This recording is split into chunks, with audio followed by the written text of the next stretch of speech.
Henry is in my backpack. He's my little mascot, a little frog. 5,000 people can come out to PlantCon, and 10 of them can like say something about the ticket not being worth it, and we're like, oh my god, like they hate it, like Yeah. they hate it, like we're evil, they hate it. That's crazy. Yeah. Your frontal lobe wasn't even finished forming. It wasn't. Yet. It recently developed. I don't Google anything. Literally, I think this company has been like, it's just me and my plants. Sometimes I water them. Sometimes I walk around the yard and show my daughter them. It's just me and my plants. I'm in the gardening. They call me soft, but all these bars I still go hard in them. It's just me and my plants. Sometimes I water them. Sometimes I walk around the yard and show my daughter them. It's just me and my plants. okay, let me do a practice one so that I don't feel so much pressure. Hi, everybody. Welcome to the first official episode of PlantCon Talks, our podcast that introduces you to the humans behind PlantCon. I'm Kenny Kong. I'm the president and founder of PlantCon and your host of this very special podcast. We're actually on site right now prepping for PlantCon Dallas and coming to you live from our hotel room. This is our biggest PlantCon yet, coming up in less than 3 days, which makes our guest for this episode that much more special. We're starting the series off strong with the person who has been here since the very beginning. She's helped make PlantCon a reality since day one. She's been right there with me, pulling the 60, 80-hour work weeks that we were doing leading into the very first PlantCon that actually made it a reality in 2023 and laid the groundwork for, all of the success that we've seen up till this point in such a short time span of just 2.5 years. So please tell our audience who we have the pleasure of getting to know today. Hey guys, my name is Gladys. Gladys Segura.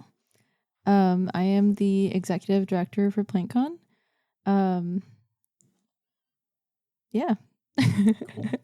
Okay, so you're also from Houston, Texas, but how old are you? Because I think this is always something that surprises people. Yeah, right now I am 26. And how old does that make you when you started started with the organization? I was 23. That's crazy. Yeah. Your frontal lobe wasn't even finished forming. It wasn't. Yet. It recently developed. That's crazy. Okay, so being executive director, your role kind of entails literally everything, and especially like just by nature of me and you having started everything, we were the ones doing everything. And so now maybe a little bit less, but we did know basically how everything worked and how everything was done. You more than me, I was taking a little bit of a step back, but you're still in it with the team the entire way. So yeah, you know the ins and outs of everything, what's happening, and you make sure that the team is all taken care of and supported in doing their work. But what was the role like when you first started, and how has the role changed since then? It's so interesting because, whenever I first started, I kind of did have like, do I say hands, eyes? I don't know. Both hands and eyes kind of in with everything. But I kind of did mostly focus on the branding, social media, and like kind of some like project management, like operational kind of stuff. I didn't really touch logistics. I think that was like what you were kind of handling.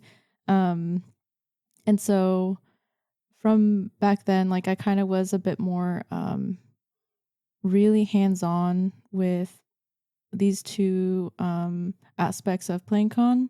I was the one that was creating the posts, posting them, operational wise. I was just making sure that like everything that we did kind of put out there to say like, hey, we're gonna do this, to actually put a timeline on it and stuff like that, which is kind of, yeah. And so compared to right now, I kind of am like a little bit more into all of the aspects of PlantCon, including logistics too, just kind of, helping them out. But the role has changed by me not really doing, the actual like posting of social media.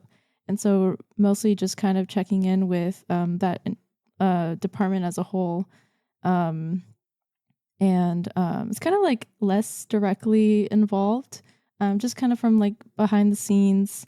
Yeah, it's really funny because it's like kind of the same, like, you know, I had my hands in the pot like everywhere kind of, and I still do, but then it's like more indirectly now. So it is kind of cool. Now we have like all these different departments. Back then we didn't have departments, we had 3 people. So back then we had 3 people, and now we have 4 different departments that have like a bunch of people in them.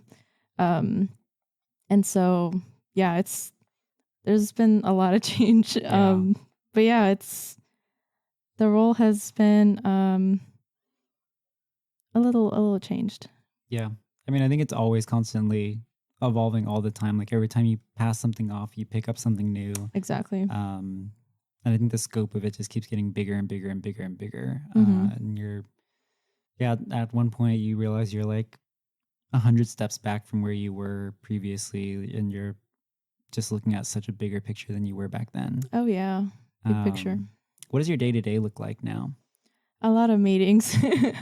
Back then, I mean, we still had, it wasn't like a meeting, but it was like a lot of work sessions, just like us 3 being Kenny, B, and I, just endlessly working together. But now I mean, we still have like our director like work sessions, but now it's just like a bunch of meetings with like, you know, all these like new departments, different people, just trying to be looped in on everything that's happening.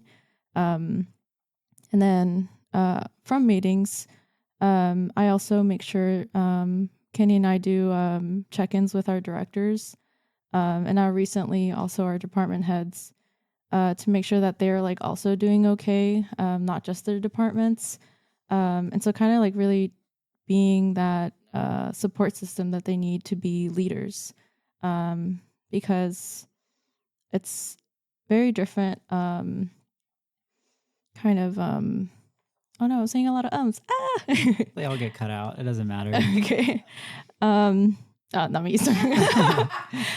It's a big job trying to support leaders too, because then myself, I am also trying to learn how to be a leader too. And so just making sure that like these different departments have strong leaders is like a pretty big job in itself too. So I'm really thankful that Kenny also supports me too. Everyone has a support system, you know? So yeah. Yeah. I mean, I think your role, I mean, you still do a lot of the tasks, but it has evolved into so much of a people role, where like when it was the 3 of us doing stuff, it was basically like if we didn't do it, if one of us didn't do it, it didn't get done. Exactly. Yeah. And so it was literally just about doing every single little thing that needed to happen in order for the show to run. But like we weren't managing anybody except for ourselves. Yeah. And now to have so many levels and different departments to collaborate between and try to have a pulse to make sure nobody's kind of going too far off in the wrong direction, or somebody is, you know, one department is like feeling stuck with something and they need help. Can you explain a little bit the hierarchy or like organization of the group? Yeah. So, man, I think we introduced departments like this year too. So currently we have 4 departments. We've got administration. There are organizers, you know, keeping receipts, spreadsheets, even, you know, helping with onboarding and stuff like that. We've got operations. So operations also helps with like, you know, the venue obtainment. You said hierarchy, but then I'm kind of talking about departments. I said the organization, but I think it's, of everything too. Yeah. Okay. Yeah, because I mean, our departments are really important. And so with operations too, they also help our exhibitors out. We have like a whole team dedicated for them now. We also have like customer care and like also the planning of like the ticketing, attendees, making sure everyone's like taken care of on that side. Logistics, we've got, you know, we need a lot of equipment ordered and making sure that it gets here in time. And not only that, but also gets from our storage unit to the event site. And then they also have volunteers in programming, programming being like our workshops and presentation. So even then, like we need to take care of these hosts, we need to take care of these volunteers. So like just dedicating these different teams within the departments is really important. And then of course, once you have all of this, you need to make sure that people know about your event. So marketing comes into place. And so making sure that people know that a PlantCon is coming up in their city, that's also very important. So those are like our 4 departments. And so within these departments, kind of like overall, our hierarchy is you've got Kenny, obviously founder and president. Oh my gosh. Who? Then there's me, executive director. And so with us two, we each department, so there's 4. Each department has a director. So there's 4 directors. And then from there, we've got department heads recently that are also helping these directors lead these massive departments. Because within each, I'm sure there's like minimum 5 different teams within each department, which it can get crazy. We've got a lot of wonderful people helping us out. So like helping lead them and, overall project management within each department is also a thing. So that's why we've got department heads. And then recently, we've also created a few full-time roles that is like for managers. So like then we've got managers that have like specific, how do I say, like projects? Like focuses. Focuses, yeah. And so that's what like these different teams within the whole department also kind of exist. And so they have like, let's say we've got, so within the logistics department, we've got the volunteer team. And so the volunteer team actually has 2 managers. There's like a lot of things that go into like volunteer management and stuff like that. So some teams have 2 managers. And then from there, we've got people also helping out the managers with like the day-to-day tasks that need to be completed to lead up to these bigger projects. And so those are called leads. Yeah. And so from there, we've got other titles if the organization does expand. But for now, we've got all those different titles. It's really cool. Just from like 3 people to just 4 different departments is crazy. Mm-hmm. Yeah, I mean, everything has grown so much. Do you remember at the beginning of this year how many people we had on the team? Because 2023 was basically just the 3 of us. And then that was the very first PlantCon. And then we took a full year before we did the second PlantCon. And I think at the second PlantCon, we might have had like 5 or 6 people maybe. Yeah. And then that was the first time that we did 2 PlantCons in a year, because then 3 months later we did Dallas. And that was in August, or like beginning of September. Yes. And so by the start of this, that's so weird. It happened so fast. But the beginning of just this year, probably like, not including the planternship program yet, I think it was like 8 positions or something. Yeah. Like exhibitor, PR, social. Yeah, because we didn't have, when we started this year, we didn't have departments until like probably like May. Did we have them for Houston? I don't even know. Houston, we did have departments because we had a lot of reorganizing happening because it was just needed. Yeah, I mean, at one point we just were like, yeah, let's have 30 planterns too. A lot has happened. So cool, yeah. But starting with like probably just 8 people at the beginning of the year. Yeah. And now I think not even including planterns, it's like 40, 45. Yes. Yeah. And then Pretty we have solid like team. 20, like 15 to 18 planterns. Yeah. Oh my God. Yeah. Oh yeah. It's really cool. All right. Okay, that was a lot about the organization, but nobody knows that better than us because we've seen it literally grow through all of these iterations, all these changes, all the mistakes as well. There's been plenty of roles that were there and then are no longer there. It's always dynamic, it's always changing, and it's not in its final form by any means. It's still going to keep changing. I'm sure stuff is still going to move around after this. But outside of that, what were you doing before PlantCon? Ooh, this is a cool question. Before PlantCon, before 2023, COVID happened. In 2020, I graduated college. I actually spent my last semester at home because that's kind of when COVID started happening. I was already kind of like working through burnout, and so like having COVID also happened like really sucked, and then I couldn't walk the stage. So really, however, I was like, okay, I'll just take a year to kind of focus on personal growth and like personal love too. And so I was like, hey, I'm going to start a little business. And so I started that business.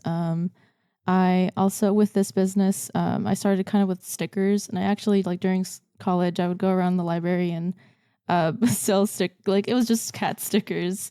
And I was like, hey guys, like, do you guys want to buy stickers to people that were studying? I'm so sorry, guys. But they were pretty, some of them were really like pixelated and blurry, and like, you know, I learned a lot, but I really upped my graphics knowledge of it. Illustrator is such a beast. But yeah, so like I kind of evolved from that. And so then I kind of got into like clay figurines. Oh man, I should have brought Henry on. Oh, we have other figures joining us, I guess, but none of these are ones that you made. Yeah. But that kind of like side hustle became Little Friends. And so Little Friends are not this this sounds like an ad. No, I'm just kidding. it's not an ad. Little Friends is clay figurines that I make out of clay. Oh, that sounded redundant. Oops. Yeah, I make them with my hands. I paint them. But did you lie? No. And I honestly was like, hey, I'll try to do this. I also learned a lot of other art hobbies like embroidery. I also embroidered a lot of hats. Some of, you know, the products that I made, I did sell on Etsy. I sold it on my website. At one point, I did have a video that went viral on TikTok. It was really cool. It was so funny. Yeah, there was just a lot going on, and then I just didn't know what was going on. Yeah, so that's kind of what I was doing before I started. And I mean, that leads into my next question was, how did you come to join the team in the very, very beginning? Yeah, so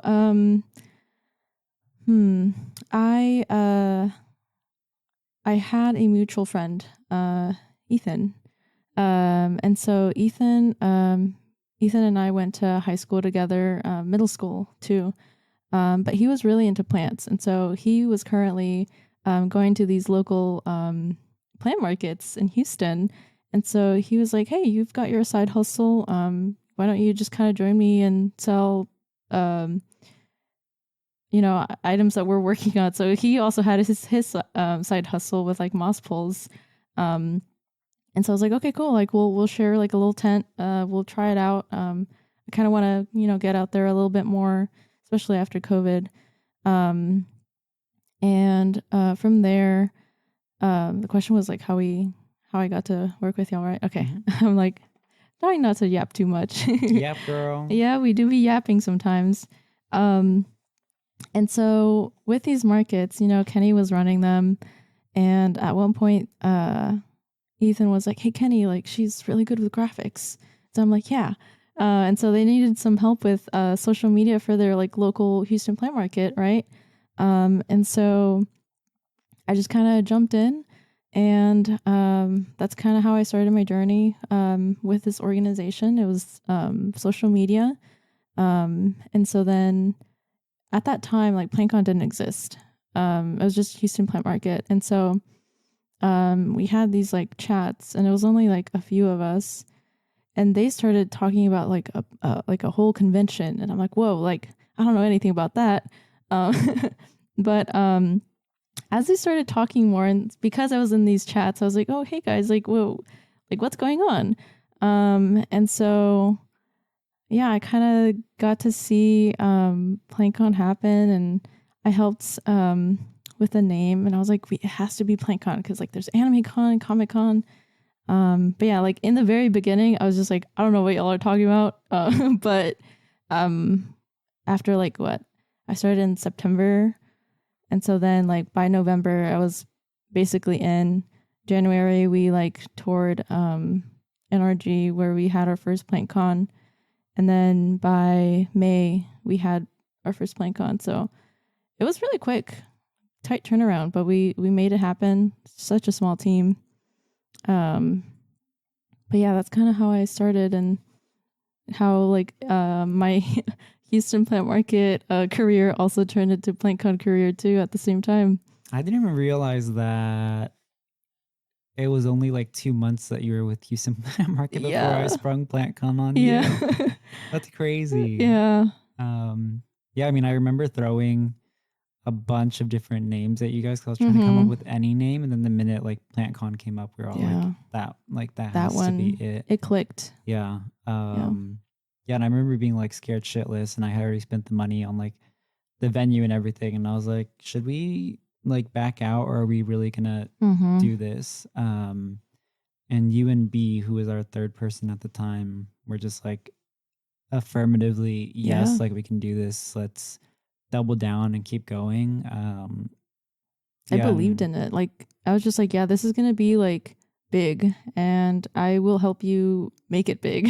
Yeah, it's scary because then like it's scary to get other people swept up, I think, in your ambitions, especially when it's such a big risk. Right. And especially the bigger you're trying to do something, I think the more scrutiny comes with it. And especially people, when they see the potential that it has, I think it can bring out some really dark colors in people. Yeah. And that happened to me like in the past leading into this. I was like, oh no, like I hope I'm not bringing them into something insane. But you both were like, no, we're here to do it. And we did it. And I mean, that confidence like is what has led us to where we are now. Yeah. So outside of work, what are your hobbies? Whoa, my hobbies. I mean, I have little friends, but honestly, video games are one of my biggest hobbies right now. And we actually used to play a lot of Valorant too, and I still play a lot of Valorant too. I love Valorant. I always default to it. I also enjoy running. I haven't been doing it lately, but I really do. I consider myself a runner. I love anything art, painting. I really suck at drawing, which might be like really interesting to some people that aren't like into art, but drawing is different from painting. So yeah, I love painting. I love making my little clay figurines. I love making like little characters and sketching them out, and also making them have different hobbies, which is really funny. Yeah, I think those are my hobbies. Yeah. I think that sounds right. And then PlantCon is like my ultimate hobby. Yeah. It's like the hobby that rules all of them. Yeah. Oh yeah. Yeah, I mean, going back to video games and Valorant specifically, we would work for 12 hours straight. And like, I mean, it was so intense. We would wake up, get on the computer, just start working. And then we would grab lunch and bring it back to our desks, and then eat at our desks and keep working. And at the end of like 12 hours, we would switch over and play games. So I feel like we would play games for like 4 hours, and then we would get off, go to sleep, wake up the next day, and then start working another 12 hours, then play games for 4 hours. Yeah. So I mean, we literally were spending every hour basically together, virtually for months. Yeah. We got B to also play Valorant, and she hadn't played video games before. So like it was really cool just kind of getting someone else also into video games and being able to like spend even more bonding time together. It was fun. I feel like it's the equivalent of like golf for older people. Like, you know, other people play golf to bond in like a corporate setting and stuff like that. But for us, it was like the three of us going into video game and shooting other people before they shot us. Yeah. That really built up. And like, being strategic too. Yeah. And then also being forgiving. Yeah. Like, every time we make mistakes, we're like, it's fine. Whatever. Yeah. Let's see. Okay, so diving back into being an executive director, what are the biggest things that you've had to learn in this role? Ooh. I think the biggest things that I've had to learn with this role, which is really interesting because I kind of like, one of the biggest things was kind of learning how to be a leader. I still kind of am. And also learning, like with becoming a leader, knowing how to delegate tasks, how to communicate to delegate the tasks, especially if it's things that from the start, like, you know, I was kind of taking, I was being in charge of, and oh my gosh, now I'm being aware of my ums again. They all get cut out. Yeah, it does not matter. Yeah, anyways, with becoming a leader, you do need to know how to delegate these tasks and communicate them. Let me repeating again. I don't know, like, and also kind of having grace for people too. I feel like I've also learned that too. Because this job is like, you know, we're in the event industry. It's very, very stressful. Missing deadlines can like mean a lot. It can mean money, like, but like at the end, like, you know, knowing that everything's gonna be okay. Everyone's gonna still love PlantCon.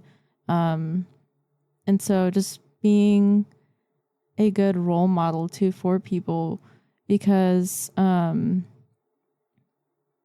know, like even for other directors, like I still need to be, I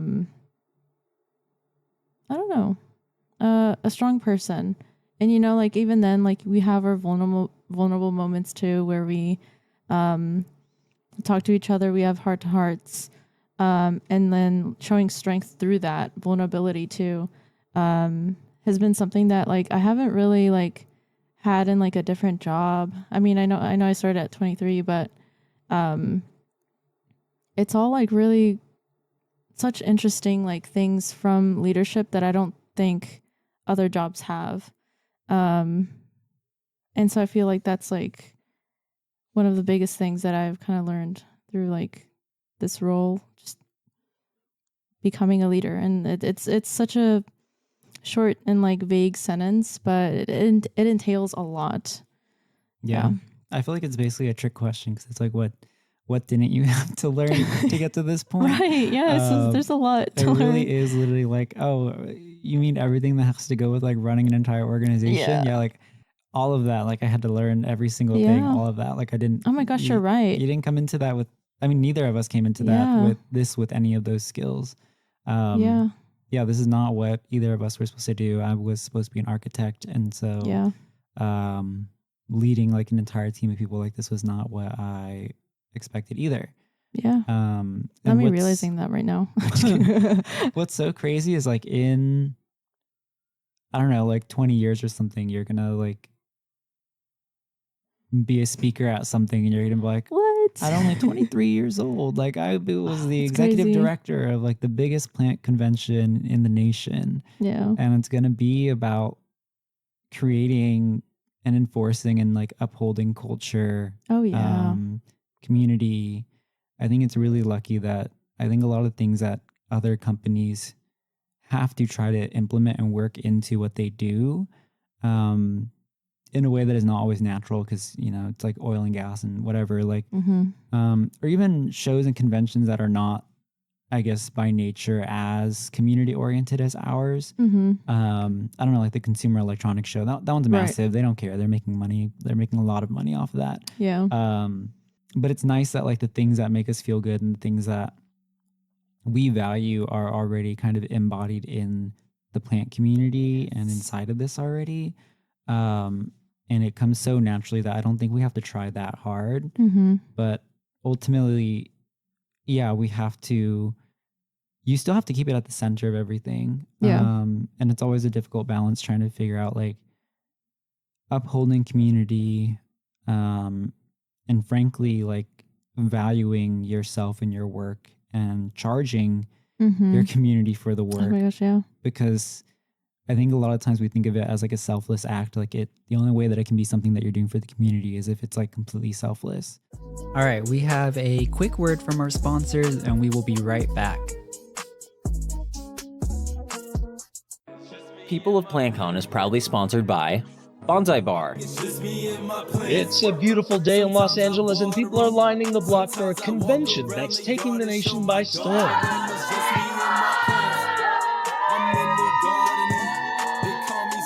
So I grow all carnivorous plants.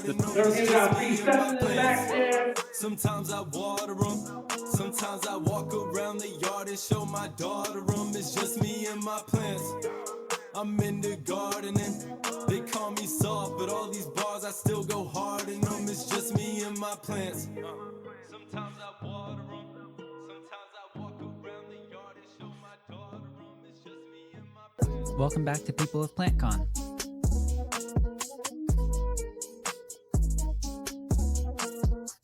Something that you've said before that like really caught my eye was that we kind of got lucky with this kind of niche or niche.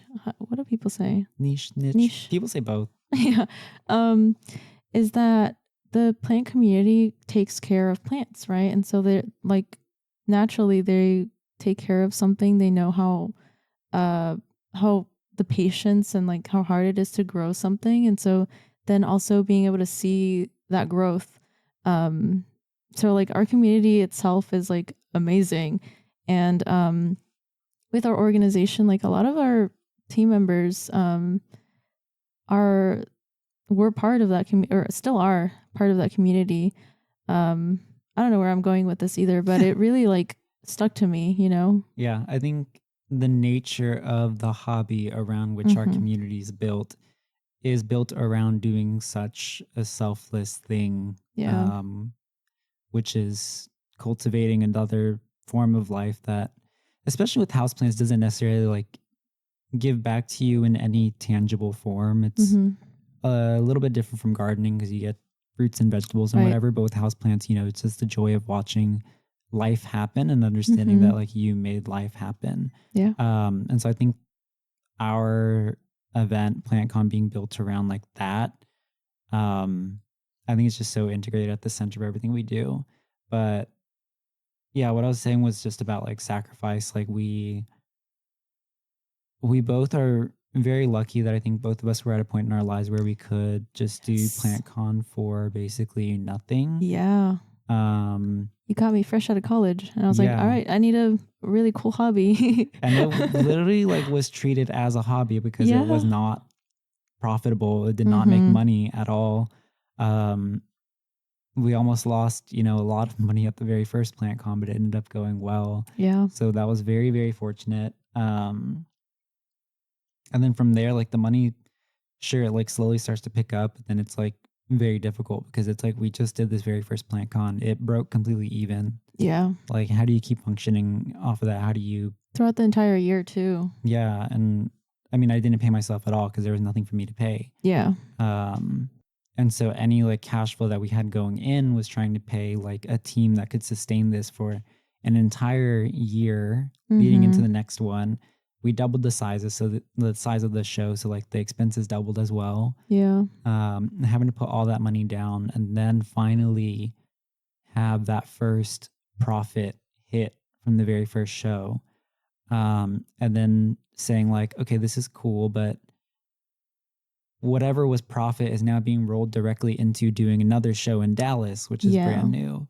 And also we need a lot of help. Yeah, and we need a lot more help. And so we're also hiring all these people on at like we're like, oh yeah, like it's about 10 to 15 hours a week and the pay is like $100 a month. And everyone is just so interested in doing this and wants to be a part of it and sees, I think, how much we care about it. I think it's hard to come to PlantCon and not feel how much the people behind it care about it. Yeah. And so I think a lot of people came out to this first PlantCon and realized like, I really, really want to be a part of this. Mm-hmm. And so from there, like everything up to this point has been a sacrifice. Like every single person that has worked on this has sacrificed so many hours and hours and hours of their lives.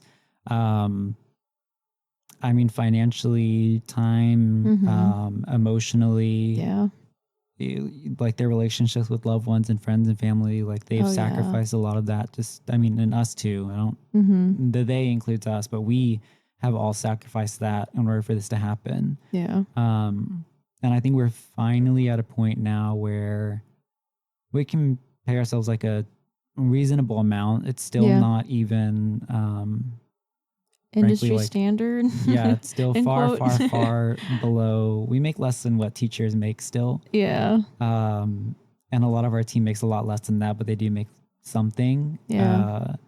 But it's hard. It's hard to scale. Like it's hard to get the people to scale an organization when you don't have the funding, you don't have investors. Yeah.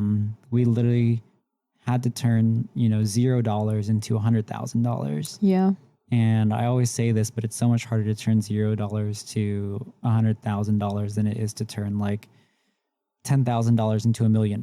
Exactly. Like if you start at 10 million, you can, that helps you get a head start to $1 million. But starting at 0 is so difficult and requires, everything up until the point that you get to there is a full, it just is, it's a product of everybody's sacrifice all the time. But anyway, so I guess talking about that and just sacrifice and everything that goes into it, like for you, when you're preparing for a PlantCon or going into PlantCon, what all are you doing for that? What goes into it? What goes into getting a PlantCon made? Like we're going into Dallas right now. Like what has been on your plate? What have you had to get done? What boxes are you checking off? A major part of it, like closer to the event, is logistics. Kind of how I was saying earlier, like making sure that all of our equipment is with us. We're not forgetting like something random like the connectors for pipe and drape. I don't know.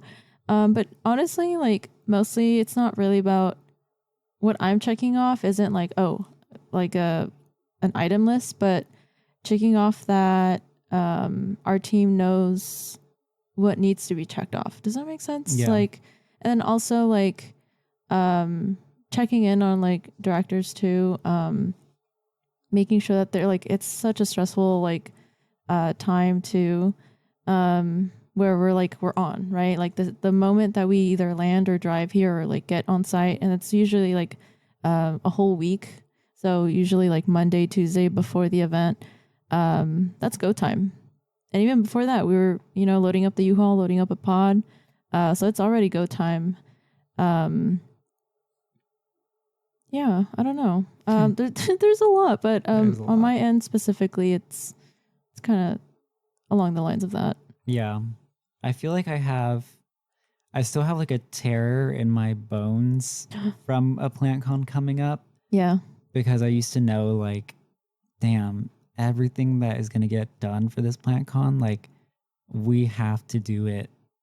And that was like from the beginning. And I used to just be like, oh my God, like what did we forget this time? Or like, like we would run around like crazy just trying to get every single thing done. And I think that has still like stuck with me now, that like even when we're at a PlantCon, like I feel, I don't know, this like dread or this fear of like all the things that need to be done. Yeah. But now like it's so different because we're sitting and recording a podcast like 3 days before, and we know that like everything is getting done downstairs. Like we have a full team that is just so capable of handling everything, so passionate They're about doing everything. They do it the way that we would do it as well. And the trust is there. Yeah, that's probably the most incredible part, and the most difficult part is like you can get people to do stuff for you, whatever, but it's very hard to get people to do it with like the love and the care that you would have done it with. And I think that's something, as you hire people or as you get further away from doing like the work itself, a lot of times can get lost, is like that original sense of care that I think made PlantCon stand out. Well, made the plant market stand out first, and then eventually made PlantCon stand out. But I think everybody that's come into this has like carried actually the same love for it. And frankly, like even when we're getting burnt out a little bit, it's really cool to see other people having more love for PlantCon than we do at that moment in their hearts, because you can't love PlantCon like all the time. It's wonderful, it's fun, but like you burn out. But then like you look and you see everybody else working on it and still like enjoying it so passionately, and it's like, that's crazy. It used to be scary to burn out, because then we would burn out. I mean, oh my gosh. After the first PlantCon, we like collectively we had a silent agreement that we would not work for like 3 months or something. It was a really long time. Like the first one happened, and I feel like we would all just like look at each other like, we took an entire year to do the next one. Like we all wanted that time off, but we're I think scared to say it to each other. And we were just, I feel like we just went for as long as we could, just trying to see like how long it took for the other person to bring up working on PlantCon again. And we were all just kind of like pretty good with not doing it. So we had to take a lot of time off. That's another thing, just taking care of like burnout too. Like even with directors and department heads, like making sure like, hey, like, you know, make sure you're taking a break. We're really big on breaks and eating, and, you know, because you can't take care of PlantCon if you don't take care of yourself first too. And so we care about our people a lot. Unbelievable. Okay, that was a good dry run. Let's start from the top. We will be right back. People of PlantCon is proudly sponsored by Bonsai Bar. It's a beautiful day in Los Angeles, and people are lining the block for a convention that's taking the nation by storm.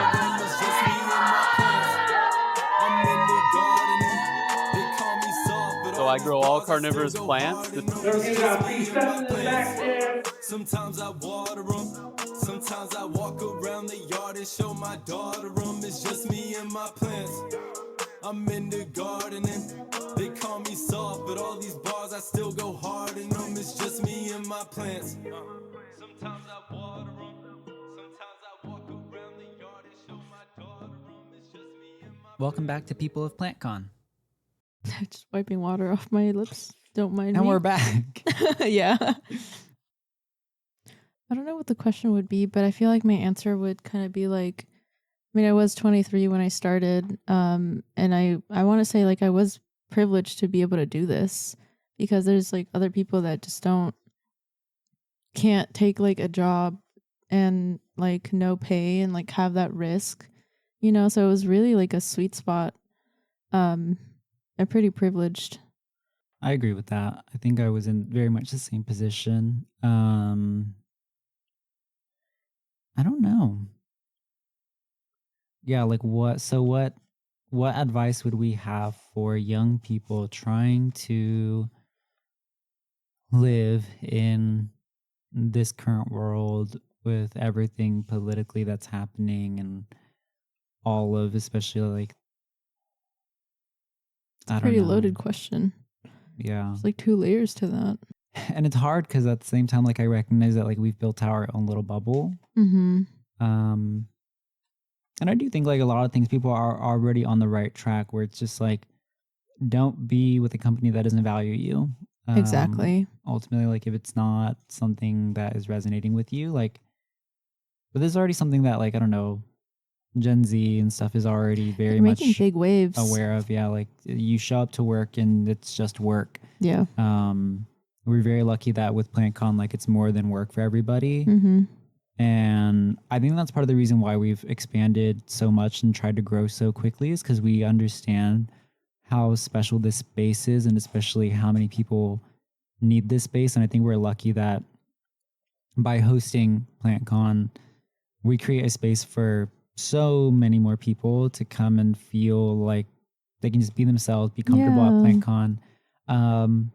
But then you want to do more, and you feel very lucky for what you have and want to share it with more people. Mm-hmm. And I've talked about this, how like Houston and Dallas financially are very, very successful. And if we wanted to, we could run the same show over and over and over again, just Houston, Dallas, with like a team of 5, maybe like a really tight team of 5, and really run both shows once a year. So just 2 shows a year. And then we have 6 months in between every show to do whatever.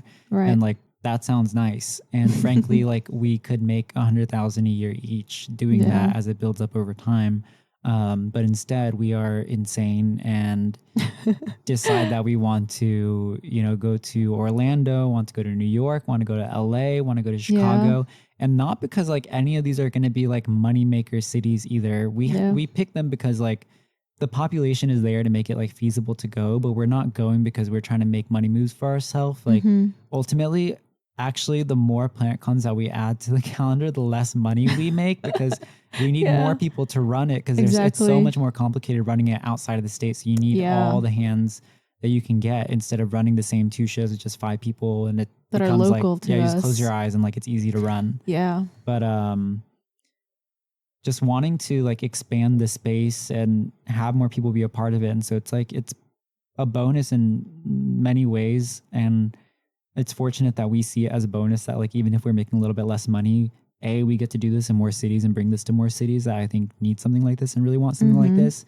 And then B, it allows us to bring a lot more people into the fold and creates a lot more work for people that we want to work with, who and creating jobs too. Yeah. For people who really are needing something like this. Yeah.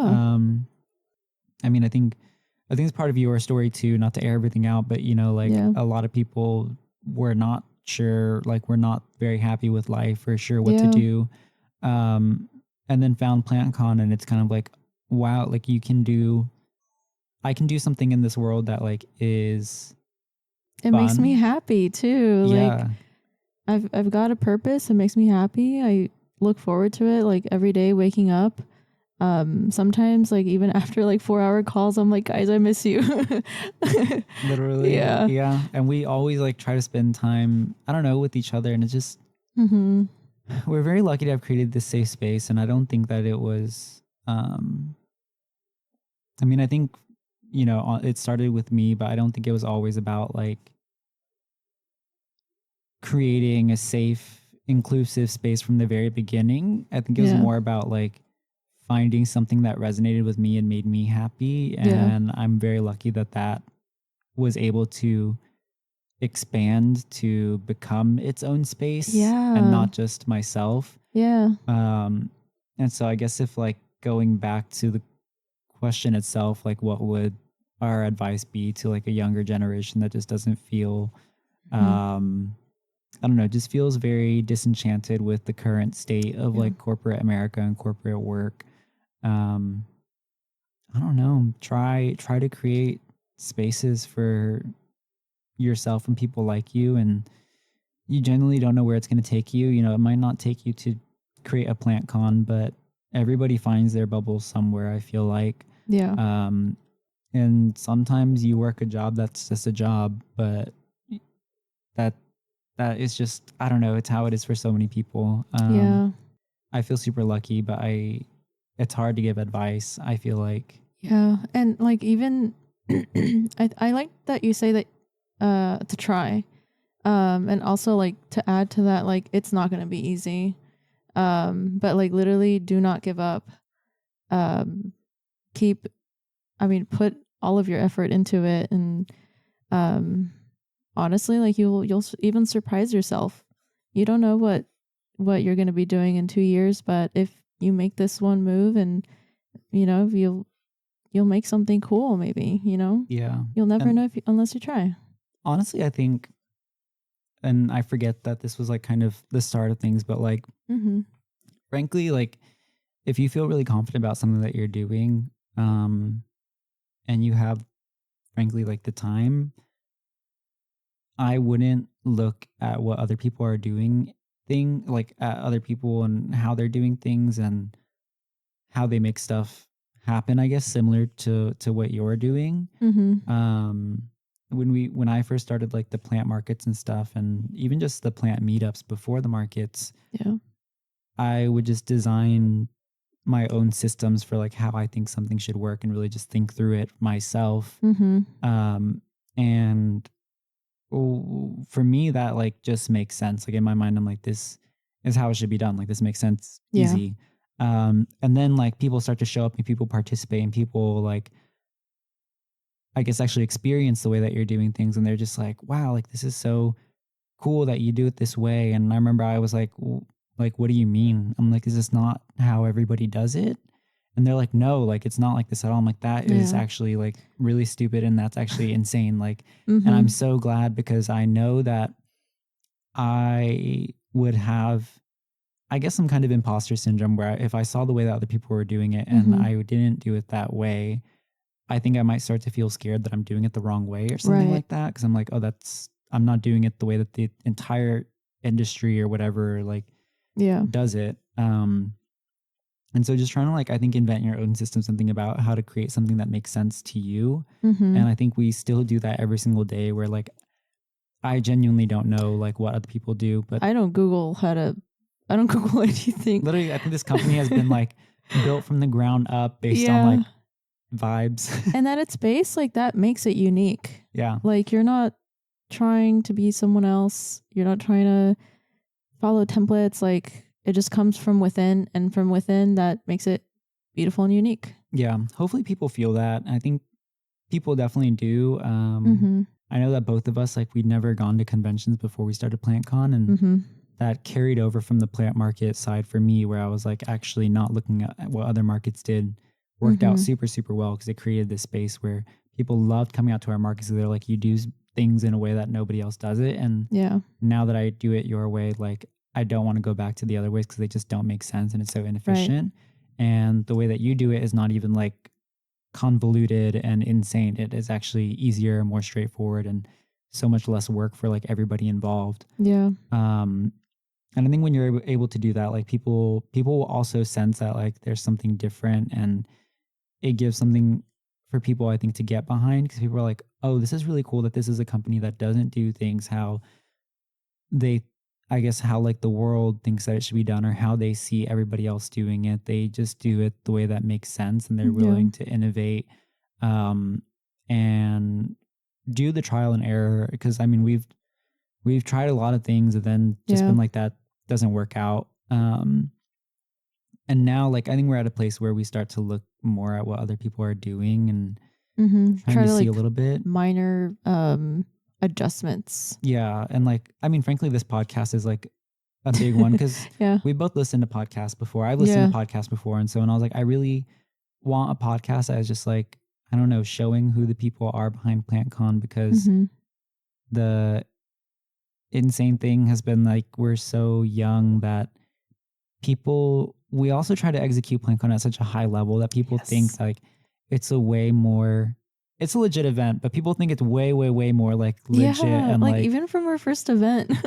People were like asking to speak to like the managers, and like we would show up and be like, hi, and they're it's like, me. and their tone would completely change. They'd be like, oh, you guys are the ones that organize it. And we're like, yeah, just like, just us. And we look like children. And they're like, wow. They're like, okay, well, like this changes things, like for who you are, how old you are. Like this is actually an insane event that you've managed to pull this off. But like, we thought that this was like the 10th, 15th, 20th annual PlantCon or something like that. And there's a big organization behind this that has been doing this in other, cities for a long time or something. It's like, no, this is our first one. And people would legitimately be like, this is the first one. And then like the second one too, people are like, because the second one was even better. And so then when you tell people like, this is the second one ever, people are like, that's insane. Like you literally have only done one before this. And they're like, did you guys like, have you done like, are you guys professionals? And like, no, like we tried putting together a big plant convention, and that was our first iteration. And now here's our second, like, and we're learning what we want it to be and how we want to build it out. Yeah. And obviously, like, we know, I guess, like trade shows and stuff, like the booth setups, whatever. So like, there's some basics to it. And it's true that like some things are the way they are because they work. Yes, in the world. exactly. But I think not being afraid to like challenge that or question that, I think as a workplace too, and with team members, it makes them feel very hopeful that because I mean, corporate America sucks. And so it's like, thank God, like these people are not doing things the way that everybody else does it. And so like, this might be the one safe haven from like the corporate hellscape that is consuming all of us now. Breath of fresh air. Yeah. But it's been cool. But yeah, it's been really challenging to try to have a really high quality event and then be like dogged on hard for it because it wasn't. Oh my gosh. Like, I don't know how to say it. Like, the standard that people have is really high because they see the level of execution. And yeah, when they learn that like PlantCon is less than 2.5 years old, I think it's still younger than 2.5 years old. Yeah. Like, it completely changes. And you can't tell that to everybody. I don't know how to tell that to everybody. And so this is like why I was so hopeful about this podcast, because I was like, hopefully, like, at least it reaches some people and lets them see who is actually behind this and how much work goes into it and how much like we're actually fighting for this to happen, because people show up and think like, I don't know, we're rolling in cash and just like doing a cash grab and blank face, putting on a show. Yeah, we're like fully in it. Like, this is our not even livelihood, but this is like our life and it's what we care about. Yeah. And you know, you can only reach so many people, but yeah. And so that being said, like, started this podcast, that was why, but then trying not to get in my head about like how other podcasts do it, and just start it and do what feels organic and just talk and feel natural about it. Yeah. Not, I guess, necessarily orient it in any direction. Like, we're not trying to use this to sell people on PlantCon and make them buy a ticket. It's genuinely a little bit like of a therapy for us to be able to share and just to recap with each other like what we do and what's going on. And the added benefit is that like other people can hear about it as well. Yeah. And whatever else comes of it, but just try not to overthink something when you start it, and try not to like spend so much of your time doing research into how other people do it because you're scared it's going to fail. Right. I think just have trust that like the way that you feel like things should be done and the things that are like the way that you want to do it is going to be successful. And just because it's different from how everybody else does it doesn't mean that it's going to fail. Yeah. I think that has been important. Like, I think all of our company communications basically take place in like Discord. Yeah. And I think like, I don't know, like, it's interesting to be, I think, redefining a little bit what professionalism looks like, because I think that our Discord is very professional, but it is inappropriate as well. When you said professional, I just it's still professional, but you know, we have some fun sometimes. Yeah, our comms allow us to execute, I think, PlantCon at a very high level. Yeah. But it's fun because, like, I don't know, we also just do not take anything too seriously, and I think it is about, ultimately it's about like having fun and like, because so much of this job is already difficult and hard and strenuous and so challenging that like just have fun where you can. Yeah. And try not to, I don't know, like if our communications were stuffy and we hated talking to each other, it would be so boring. Oh my gosh. But at least like we get to talk to each other. Imagine we used email. Yeah, I don't know where we would be. Like, oh my gosh. We, our Discord soundboard, whenever because our meetings are in Discord as well, like the way that our team dynamic completely changes when we have to meet in like Google Meet, because we don't have access to the We don't have access to the soundboard. We don't have access to our emojis or anything like that. And I feel like the mood changes so much, and literally every time we do that, the team is like, I wish I had emojis. Yeah, they're like, can we move back to Discord? Like, I miss our soundboard. And I don't know, it's something that I guess feels small to me, but yeah, I think it's still very special. Mm-hmm. And I enjoy it a lot, just all of us getting to be who we are. Yeah. And just being able to like have fun whenever we want to have fun. Yeah. It's just, I feel like in many ways, I'm glad we're not taking everything so seriously because we feel like it has to be serious in order to be successful.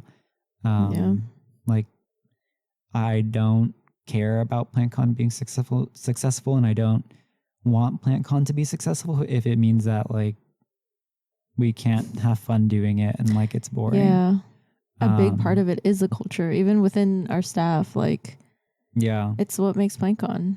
Because I'm like, PlantCon is fun, sure, but loading up a 26-foot U-Haul with like all of the materials and trying to plan what goes where in the back of the U-Haul to the front so that you unload the things that you need first, and then driving that U-Haul, 4 hours. I mean, in your case, you drove to Orlando. Like, how long was that? It took 2 days. We had to stop midway. And like 10 hours on the road? Each day it was like 8 or 10. I don't remember. It was a lot. Like, yeah. But like that stuff is not fun. Like, or in the middle of summer trying to load a U-Haul and you're like in there. It's just not fun. Like, yeah. And so you have to have fun where you can, and like, because that's the reality of it. Like, PlantCon is beautiful and amazing and so rewarding, but like there's so many parts of it that are just not fun. Yeah. And you have to lock in, get through those, and hopefully make everything in between that as fun as you can and as casual as you can and not stuffy. Because that would be, that'd just be actually miserable. Yeah. So I'm glad that it's basically like, as long as we're getting the work done, like we can have as much fun as we want. Exactly. But the work and getting the work done always comes first. But then I think like the fun and the enjoyment comes immediately second. And really naturally too. Yeah. Like, just because of how we interact with each other. Yeah. And I think it's been really cool. I don't know, just to see like the life that is, I think, breathed into some of our team members. I think once they step in this space and see how comfortable we all are with being who we want to be here. Yeah. And that like, I don't know, we genuinely don't really care that much to judge people for who they are or whatever. Yeah. Yeah. I love it here. Yeah. I hope my dream and hope for everybody would be that they can find something like this. And if you can't find it and you are brave enough to try and create it, then go out and create it. It's, I think, absolutely like the most rewarding thing that has ever happened in my life. And like, I'm thankful every day that I took the risk, even though literally like for that first, like the entire year from like the first PlantCon and everything like that, when we were working on the first ones, like for an entire year, every single day I would wake up with my heart like racing. Like, oh my gosh, I was always so stressed because I was constantly because we just had to like use my credit cards and borrow money to make PlantCon happen. And so like I'm waking up every single day and staring at like a $30,000 credit card balance. Yeah. And then on top of that, like we have a $20,000 payment due for the venue. And so I know that it's going to be $50,000 now. Yeah. And we're not going to make any money for 3 more weeks. And so for 3 weeks, I'm just staring at that number and it keeps growing because we have to keep spending. Yeah. And it was terrible. Like just waking up every day and just like being just like fearful. Yeah. I would wake up like that too, but for like different reasons. Like, it's like, all right, like obviously like financial stressor, but like with that, it's like, all right, we really need to make sure that this is good enough to keep doing, you know what I mean? Like we need to make sure that, I mean, even for the first one, like we only had like 2,000 people, but that was like such a monumental moment. Like, it was amazing. Just 2,000 people is so crazy looking back. Like because in that moment when we first did it, we were like 2,000, cool, like awesome, thank God, like let's move on and let's do more. Yeah. But then now looking back, I'm like, if I took a step out of that completely and looked at us and saw that like within the span of less than 5 months, we threw something together that ended up bringing out like over 2,000 people. Yeah. Objectively, if I was on the outside of that, I'd be like, holy shit, like that's actually crazy that you guys did that. Crazy. And then crazy to go like and double that the next year as well. And then double it again. Yeah. And yep. The momentum has been crazy. And I don't know, everything moves so fast that we never get to like look back. Yeah. I think this is the first time actually that I'm even like looking back at the very, very first one and realizing how actually successful that was. In my mind, I'm like, objectively, it's a success because we didn't lose money, we broke even. Right. But then deeper than that. Yeah, like looking at it from having such a distance from it now, to be able to look back and see that it was a success in so many other ways.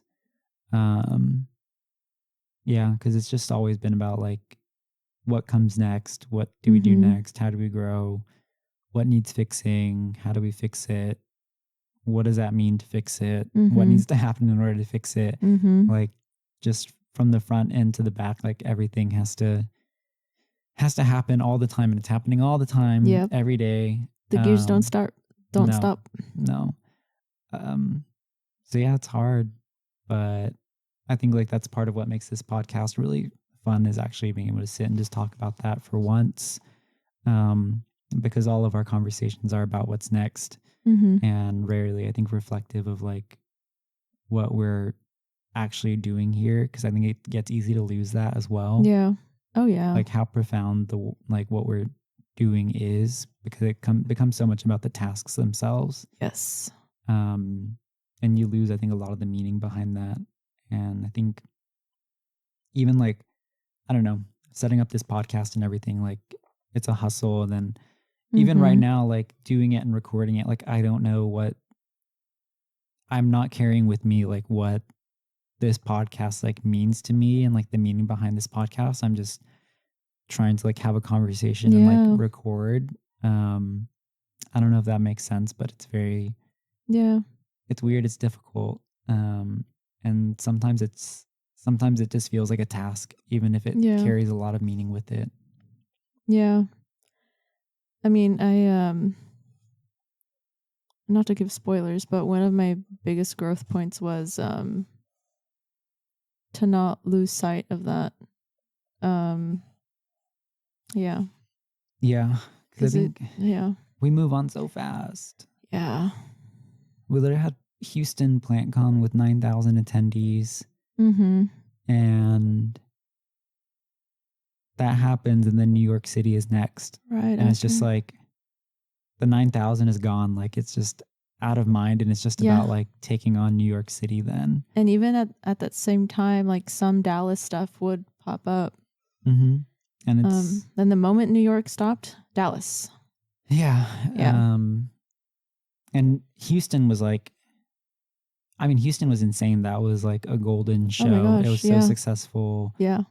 It had bumps, sure, but like ultimately, like it was an awesome show. We got so many people to come out. It was so much fun. Nothing disastrous by any means happened. Yeah. And I remember being at that show and sending everybody that message and being like, guys, like, I was about to bring that up. Like, make sure that you remember this, because I cannot stress to you guys how easy it is to just let this slip, because you will be thinking about New York. Yes. And New York is going to be hard as hell. It's going to be so challenging, so exhausting. You're going to give it everything you have, and there's still going to be failures. New York is literally going to find every single crack in this organization and like basically crack it wide open. And so once that happens, like you're immediately going to feel defeated. You're going to find it very easy to doubt yourself, but you need to like really, really bottle this feeling right now and remember that like at the end of the day, like Houston 2025 is who we are. Like that is who we are and what we're capable of. And New York is just like kind of a one-off, or like that's not who we are. Like we're gonna do better and we're gonna be better because Houston is like who we are. Yeah. And it's not the other way around. It's not that like, we're this organization that fumbles and makes mistakes and is still learning. We are. Yeah. But like, and it's we can't think of Houston as like the fluke where it's like, oh, we just got really lucky with Houston. Right. But like New York is how it usually is. Mm-hmm. It has to be like, no, like Houston is what we're capable of and what we strive for and what we can do because we just did it. And just acknowledging that like New York is not going to be that because it just is not that in different. So many ways. Yeah. Like the regulations in New York are completely different. It's across the country. We took it over almost like the entire building except for like the rooftop. It was 4 floors. Yeah, doing a 4th floor show as well. And we've never even done anything that was not on the first ground level that you can drive into basically. Yeah. So many things. Okay. We can go back to the questions though to keep it moving. Yeah. So what has been your favorite PlantCon experience? It's so funny because I think I don't know, I can't really pick, but the reason it's funny is because you mentioned like, sending that message to the team and taking a moment to really take everything in. I think that's become my favorite moment because I was at the indoor park at that time. And so I was like, okay, I'm just going to sit at the indoor park and kind of look around and see all these attendees shopping, all the vendors like selling their plants and different items, a few staff members, running back and forth, and then other staff members running all these different activations that we have. And it was truly a way to really take it in. It's still, our work is still in progress because might not be the best word. Our work is active because we're at a PlantCon. But it's still our end product. You know what I mean? And it's only 2 days. And those 2 days always go by so fast.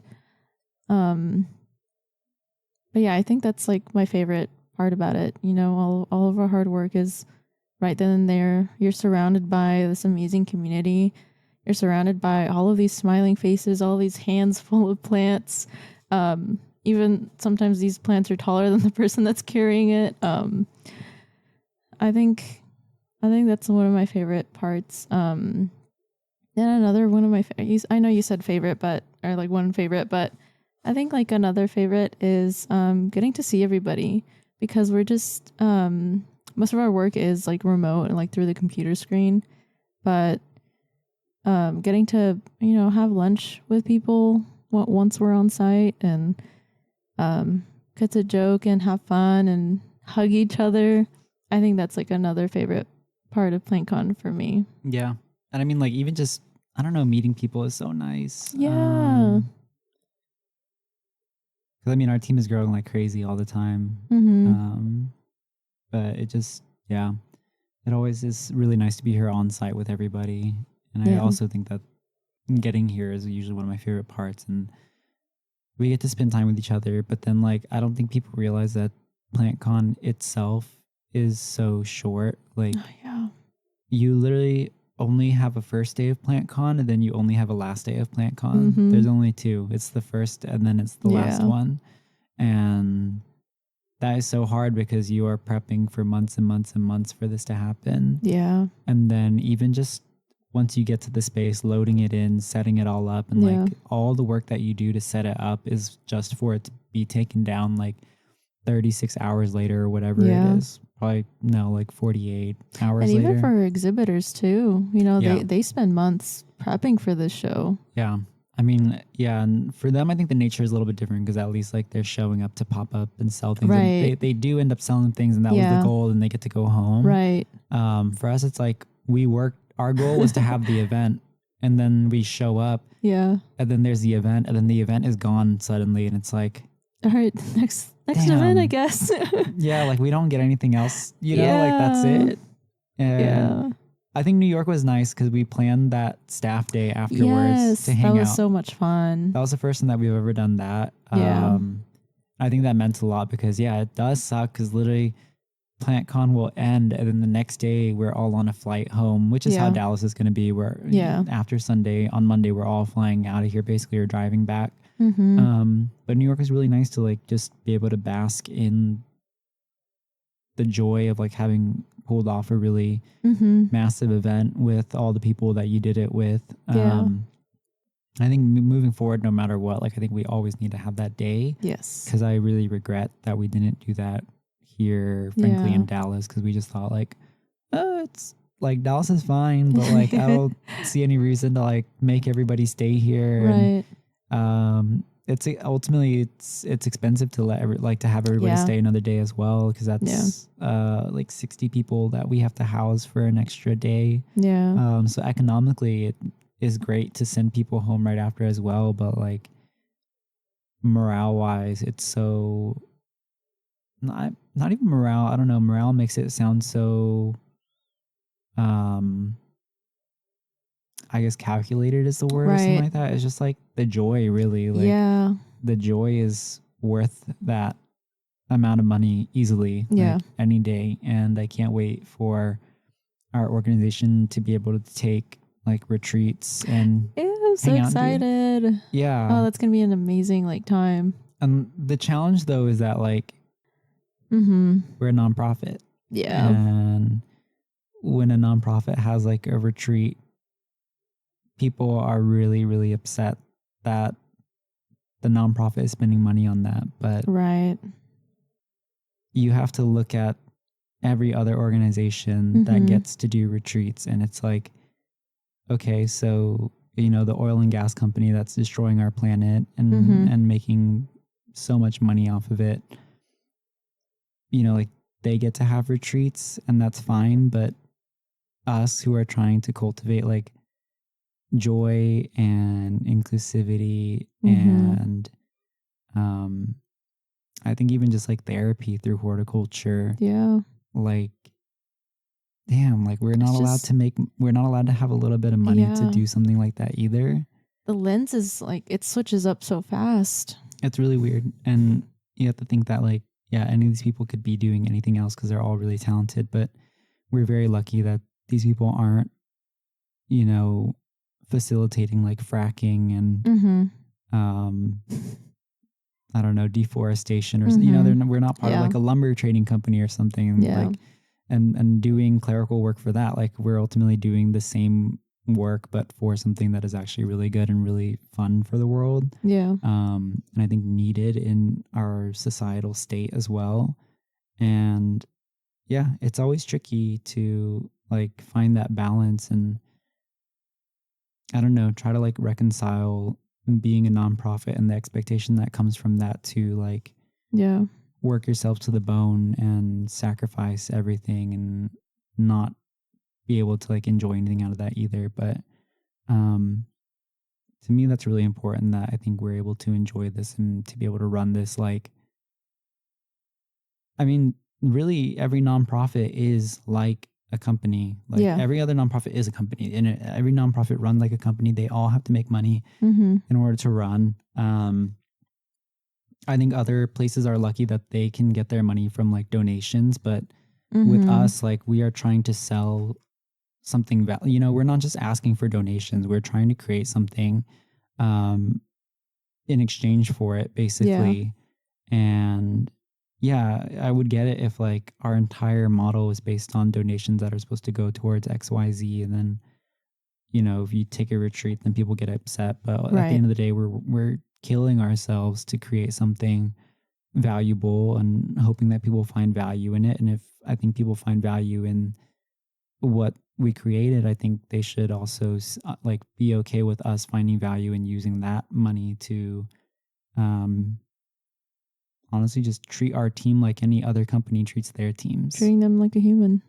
It's I don't believe that a nonprofit has to treat their people any like lesser than a normal company does. I think if anything, like I wish a nonprofit could treat its people better than other companies do, but we by nature just make a little bit less money than other things. So we can't, but I would at least like to be on par. I would at least like the expectation to be on par with other companies because, like it sucks. It's like, why does, I don't know, Forever 21 get to sell like fast fashion and destroy the planet and get corporate retreats and whatever, and we're not. But again, I think we already do. It is going back to the advice of like for Gen Z, like I really believe that it's about doing what feels right and what feels correct and not even ethical, just what feels right, like to in your gut.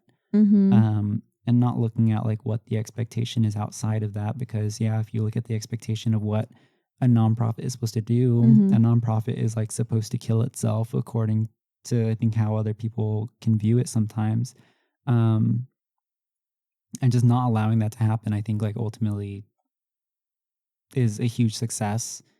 And going against that is a huge success. And so, that I think that I didn't know what my advice would be, you know what I mean? But like ultimately, I think it does come to that, and it just comes to like not subscribing to what is currently the norm. And I frankly like refuse to make our organization's norm to just treat our people like they're disposable and try to extort their work and their love and their care for this thing.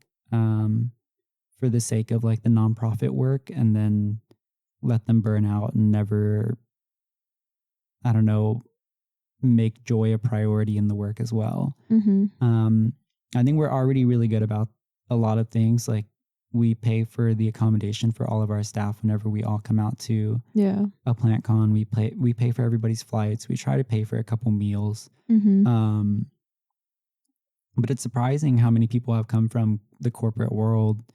And oh my gosh. I mean, I guess you can talk about like what their expectation is. One thing that always like surprised me is that someone was like, hey, like, I don't even know how they brought it up, but they thought that they had to buy a PlantCon ticket to work like the PlantCon event. And I was like, no, you don't have to do that.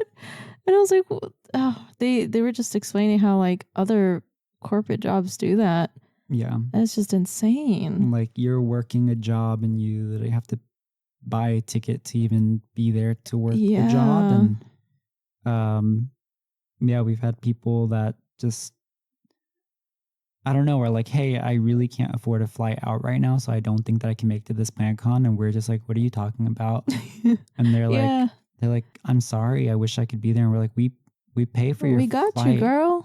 And there's people where we tell them we pay for their flight, and then like they still forget later on because it's so, and that's crazy to me. Out of the norm. It's crazy that it's not normal. And this again goes back to me, like, when I did the markets and people are like, oh, I love the way you do this. I'm like, that's not how everybody does it. And they're like, no, like only you do it like that. And it's like, that's insane, because this is just how I think it should be done. Exactly. And this is how I think with like how we should treat people here as well. And so when people join our team and are just like, what? Like, you will pay for like our hotel, like at most we'll ask you to share a bed with somebody that you're maybe not super close with, because we need to save a little bit of money somewhere. But we hear about other people that had to pay for their own hotel rooms, and so they went out to work an event and had to crawl into like a twin bed with their coworker at the end of the day, because they were both there because they had to work the job, but they were both trying to save money by being there, and so they just have to sleep in like a twin bed together at the end of the day. And I'm like, we're not even doing that much, right? I think one thing that's important too is like, I don't think we typically ask anybody to do anything that we ourselves wouldn't be comfortable doing either. And so for me, like, I can sleep very easily anywhere, and so for me, I'm like, like, I don't feel like it's unreasonable to ask somebody to sleep on a couch or something, because I'm like, I'm willing to do that. But it's really nice. It's difficult because, like I understand what the perception will be behind a lot of our, like, the scrutiny that we have behind spending and everything. But I do hope that at least maybe the people hearing this find it to be like a compelling reasoning for, I don't know, just Like, we want to take a retreat, please. Like, can we please just have a retreat? Like, Yeah. we work so hard. And it's tough because, we get questions all the time where it's like, this is a nonprofit. Why are they charging admission? Why is it not free? Yeah. Why are the booths free? Yeah. Like, why are they charging money? And it's like, well, the venue costs thousands of dollars. yeah, like, we can't get the money from anywhere else. Like, yeah. If you have donors for us, please send them our way. Yeah. We would love to lower the booth cost. We would love to lower the ticket cost, but we don't have the donors. And if it is as easy, I think, as everybody seems to believe it is, then like help us out. Then, like if it's that easy and you assume it to be that easy, then like help us out, because we would love the help. We would love to not charge everybody what we have to charge ultimately. Yeah. It doesn't feel great. Like, we don't love it. But we have to survive. We have to at the end of the day. And like, I think people don't realize that, like, a venue can, like when we did Orlando, the venue cost like $120,000. It was so stupid. And in New York, it was like also over $100,000 just for the venue, because you had to pay for the permitting and everything like that. Lighting was only $60K. Only. Oh my God. Yeah. And the lighting was like, New York was so dark, and it was so dark. We paid so much for lighting too, and that's all we got. And it's they were so hard to work with for no reason. It's crazy. We could double what we spent on lighting to make sure it was a brighter space, sure. But then like your ticket prices would increase by 50%. And I don't think you guys want that either. Exactly. And our hands are tied. Like, we don't have anywhere else to like necessarily make the money from, as creative as we try to be with sponsorships, and as creative as we try to be with just selling merch and finding other sources of revenue that, and I mean, even when people ask to donate to us because they want to donate to PlantCon or something, I mean, it's like $30 or something, we always tell them like, we really appreciate that. Like, thank you so much. But if you can just like buy a piece of merch or buy somebody a ticket to PlantCon, that is more than a donation for us, because we do want to work for that money, and we do want to give you something of value in exchange for what you're giving us. Yeah. So if you want to donate to us anyways, just buy somebody, pay for somebody to go to PlantCon, buy a ticket for them, buy one of our merch, like get something in return for it. That is like a tangible, I think, token of our appreciation for you valuing our work. But I mean, we can probably whine and cry all day about wishing people valued it more, but we clearly have a lot of advocates, so I don't want to act like it's all the world against us all the time. Like, we have really incredible people all the time who come to PlantCon and like are fully happy about the ticket, to where they're like, this was so sick. Like, I'm getting a VIP ticket next year. Like, I think sometimes they don't even know what like a VIP ticket fully entails. They're not buying a VIP ticket because they want a more premium experience. They're just like, I want to buy into this thing more. Like, I want to support. Yeah, I want to spend more because this was so worth it. And like, people really see the value. And we have a lot of those people really advocating for us, because everywhere out there, there's always a comment about like the value of it not being worthwhile, and it's nice to always see people in those comments then responding and saying like, clearly a lot of work goes into this, and like it's nice to hear other people who do appreciate it, because man, it's hard when you like are working so hard and then it just feels so unappreciated or like undervalued. But we care about it, we still make it work, and we put our hearts into it. And the stupid thing is like 5,000 people can come out to PlantCon, and 10 of them can like say something about the ticket not being worth it, and we're like, oh my God, like they hate it, like they hate it, like we're evil, they hate it. And then the other like 4,000 people are like, what are you talking about? But we just never hear from them. But if people are coming back, then I think we're doing something right. And ultimately, like, we can only do better and better and better over time. Oh yeah. It's not And going to hey, get we're worse. only like 2 years old. Can you imagine like Yeah, 10 years from now? Well, it's going to be crazy. Yeah, I guess that part is important. Yeah. Only 2 years. Yeah. We're only 2 years old. And we've seen so much growth from like these past 2 years. And it's been exponential. All right, we have a quick word from our sponsors and we will be right back.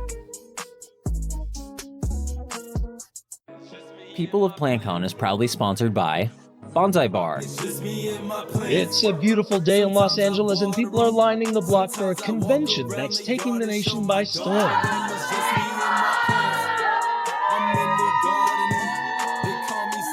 So I grow all carnivorous plants. Sometimes I water them, sometimes I walk around the yard and show my daughter them. It's just me and my plants. I'm in the gardening. They call me soft, but all these bars I still go hard in them. It's just me and my plants. Sometimes I water them, sometimes I walk around the yard and show my daughter them. It's just me and my plants. Welcome back to People of PlantCon.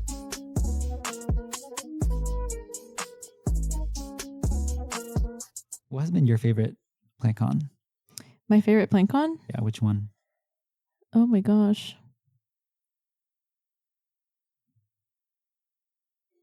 I want to say the second one because of the amount of like growth that we were able to. I know it took us a year, but the amount of growth that we did and like the changes that we were able to do, like we duplicated or not duplicated, we doubled it. Yeah.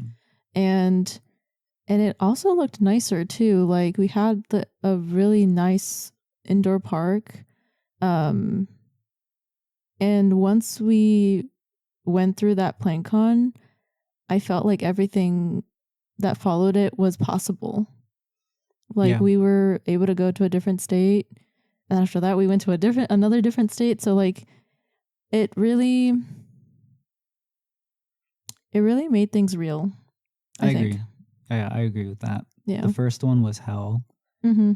Because we had no photography to use. Like, you are literally paying $40,000 for an event space and begging exhibitors and vendors to like join and pay for a booth. And have that like, trust in us too. Yeah, you're not just asking them to like simply be there. You're asking them to pay to be there at the same time. Yeah.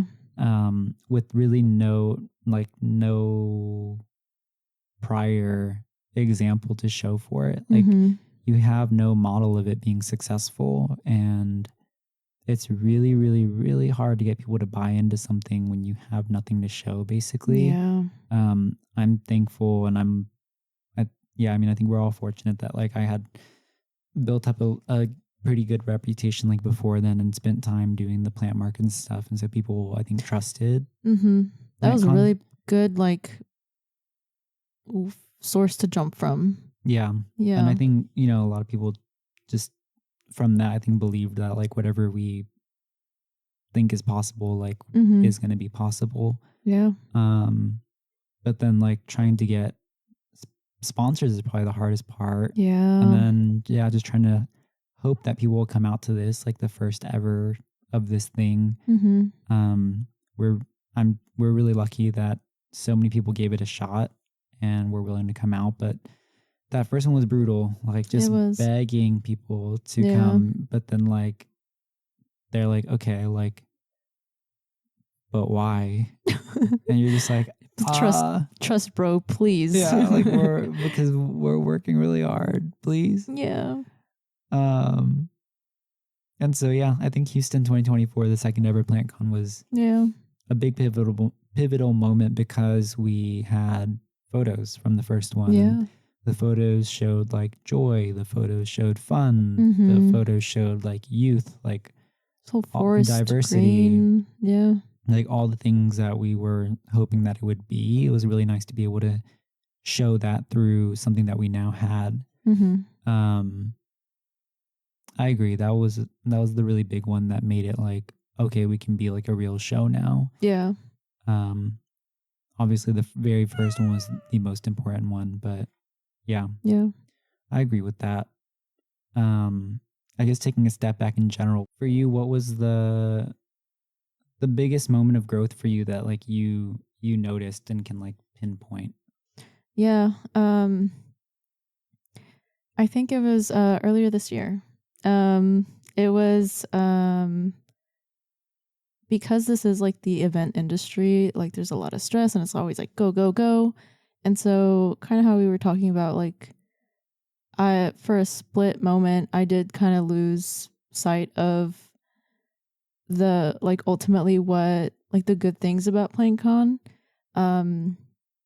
And it was hard, you know, like not even just for me, but for others too.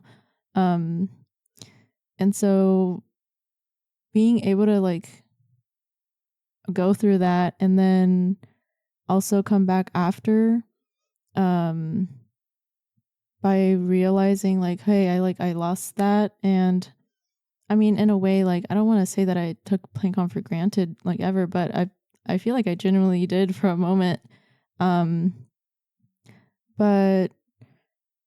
oh my gosh, not me blinking out. I think like the growth that came from that is like knowing, hey, like no matter what's going on, no matter how stressful everything is, I have a support system. And it literally can be anybody in this team that can be my support system because we care about each other like so much. And I feel like that was like such a pivotal moment because we had gone through, or like I had gone through, or whatever it is, like had gone through like a really rough patch, but we were able to overcome that. And now we're coming back stronger. And I feel like if we do put this out there, like, you know, I think that vulnerably, like that it was a pretty big moment of growth. If I like that, I could really like pinpoint. It really shifted a lot for me, and it opened my eyes to a lot of things too. And so like, yeah, I don't know. Yeah, I've learned a lot, but you know, over the years, becoming a leader and everything. But I think this year like has been more.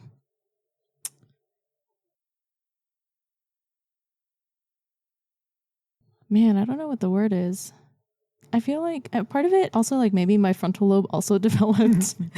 You know, I 26, it develops at 25, so that kind of tracks. You know what I mean? So yeah, I think that's like a moment of, you know, growth and that I could pinpoint. And it was scary, but I was proud of being able to go through it. And I don't know. Yeah. I mean, I think it was a really bad period of burnout, and I think it was pretty much about now being able to recognize the burnout and figuring out like how to manage your perspective of things to still feel like grateful and to be able to recognize, like, honestly, just recognize that it's burnout. Like, it's just burnout, and being able to just call it what it is instead of being like, this is me being so over it. Like, I hate what I'm doing. And it's just like, no, like, it's not that. It's just I'm burnt out. And I am. Once you identify that, like, then you know that's the only way that you start to know like how to address it and manage it or whatever. And you can't, I feel like you can't do that with like other places. Like, I don't know. I love everyone in the PlantCon team. I agree. Okay.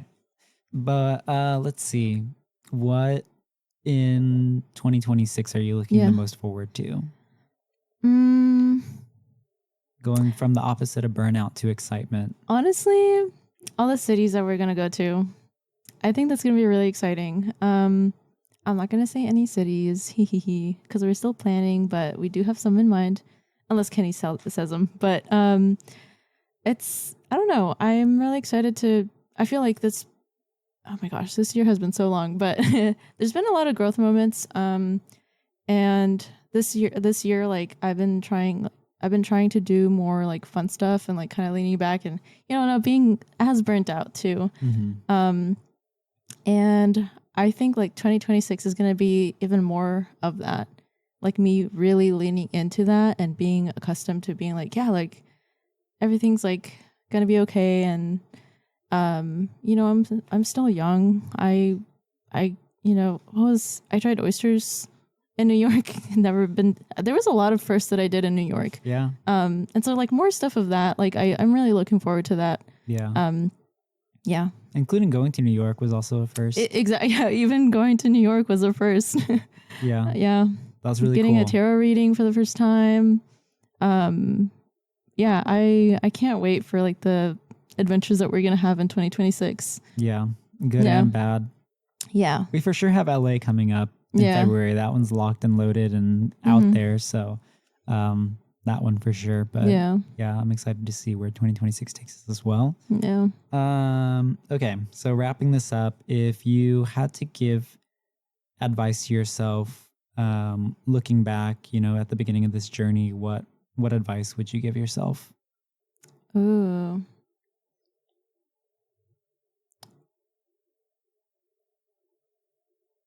No advice. No, just kidding.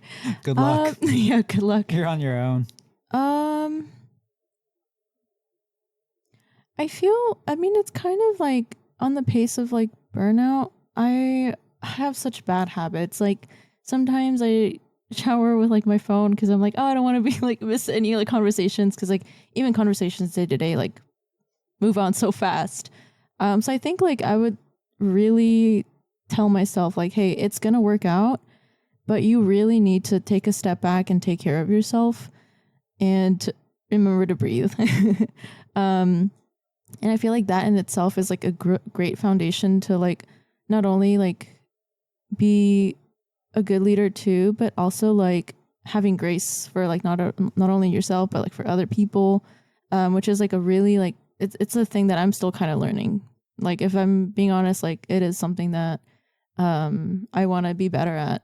So like just setting those foundations, that it's gonna be okay. I can take a break.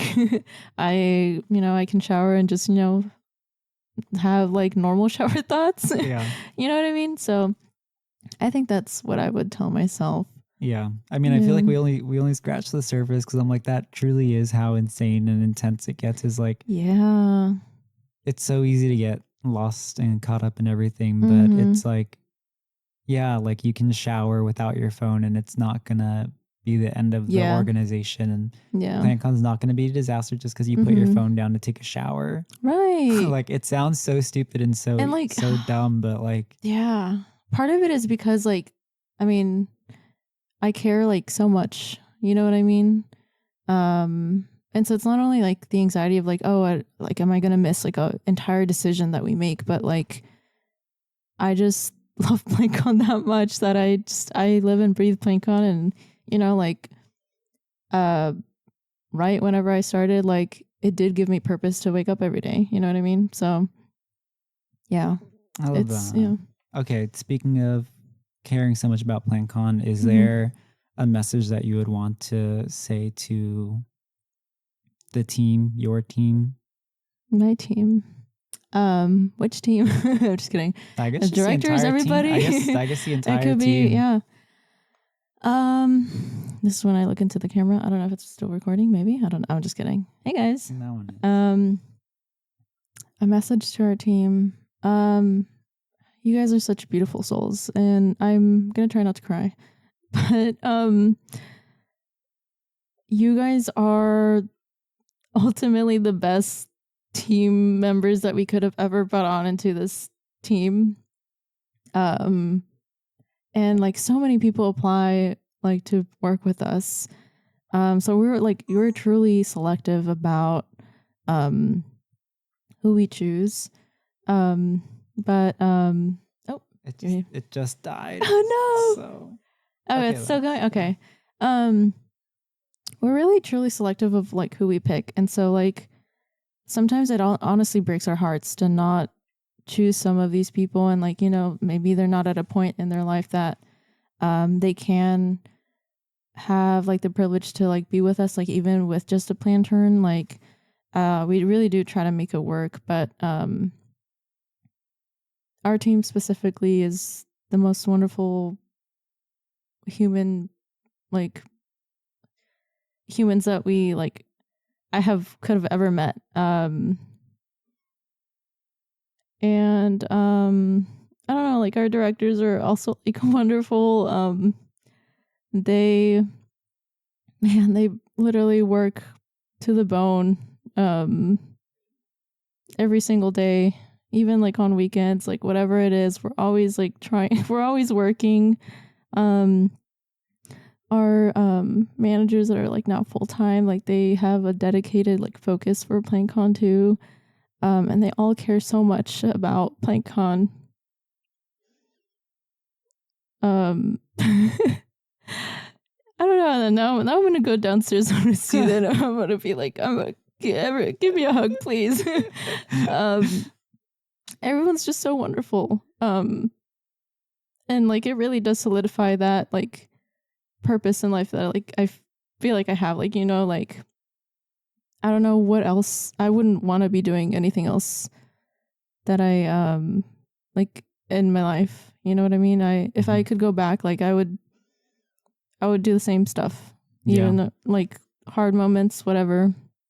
Yeah. I would still go through it, and I would do my best to be here in like, you know, in this timeline, life, whatever you want to call it, like universe. I wouldn't trade it for anything. Yeah.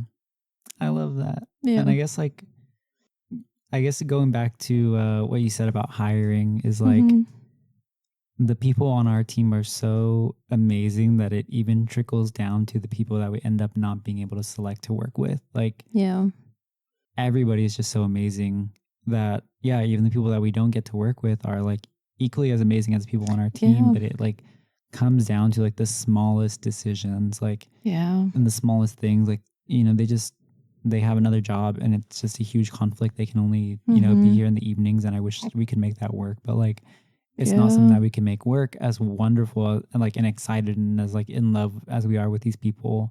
It's sad, but you know, I'm very lucky for the people that we do have. And I'm also very happy that they love us as much as we love them. But okay.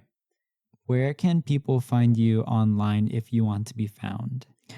Don't find me, please. Just kidding.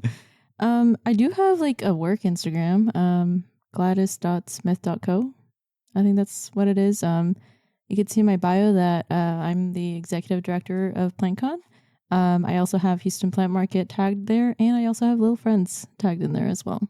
Nice. I was going to ask if there's anything that you want to promote specifically. But... Oh, yeah. Well, you know, Little Friends is taking a hiatus right now. Henry is in my backpack. He's my little mascot, a little frog. So he's on vacation right now. So my website I don't think it's functioning, but, you know, I sometimes do try to post. If you're local to Houston, you might see me at the Houston Plant Markets. I love the swaps that we do, by the way. A little shout out, Houston Plant Swap. But yeah, you know, you might find me there selling little trinkets. That's a good promo. Yeah, come to our plant swaps. The plant swaps are really fun. They're run by really good people who care a lot about the community. Any last thoughts? Honestly, like, for people who are listening to this, thank you for, you know, giving us your time, your brain capacity, you know, like, we really do appreciate it. And we really do hope that this podcast does give the humans behind PlantCon a voice, because it truly, like, everybody who works behind, like, for PlantCon works really hard on PlantCon, and thank you. I agree. Yeah. Every single person on the team cares very deeply about the people that come out to PlantCon. Yeah. So if you're listening to this, like, there are 60 people on the team who really, really genuinely care about you and want to create a really amazing event for you because you're just like us. At the end of the day, you're a hobbyist. We're hobbyists. We started this because we wanted something for people like us. And so we care about your experience because we understand, you know, who you are and what your experience is as well. So that was a beautiful closing comment, but thank you for being here as well. Of course. that wraps it up. And I guess we're going to go back downstairs and start working, prepping for Dallas now. I guess, are we going to upload a video? I think we'll have some videos. So for those of you guys who are listening, I'm actually like in a camp counselor outfit because we now have like this thing called PlantCon camp for our staff. Just a little bonus. So that's where I'm headed right now. Yeah, hopefully we have some reels about PlantCon camp. But yeah, bye everybody. Thank you so much. It's just me and my plants. PlantCon Talks is created and hosted by me, Kenny Kong. Our showrunner is Ava McCain with sound engineering by Trent Gear, and to the incredible PlantCon staff, as well as the attendees, ambassadors, vendors, and volunteers that make PlantCon possible. Huge thanks to Rocco Elliot for the use of his music. Stay up to date with all things PlantCon at plantcon.org or by following us on social media at plantcon.intl.